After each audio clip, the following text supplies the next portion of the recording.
وزیر اعلیٰ پنجاب عثمان بزدار کا نوٹس۔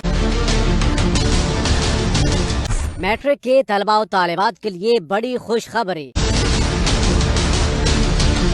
پنجاب کے تمام تعلیمی بورڈز آج ایک ہی وقت میں میٹرک کے رزلٹ کا اعلان کریں گے۔ وزیر برائے اعلیٰ تعلیم راجہ یاسر ہمایوں نے بڑا اعلان کر دیا۔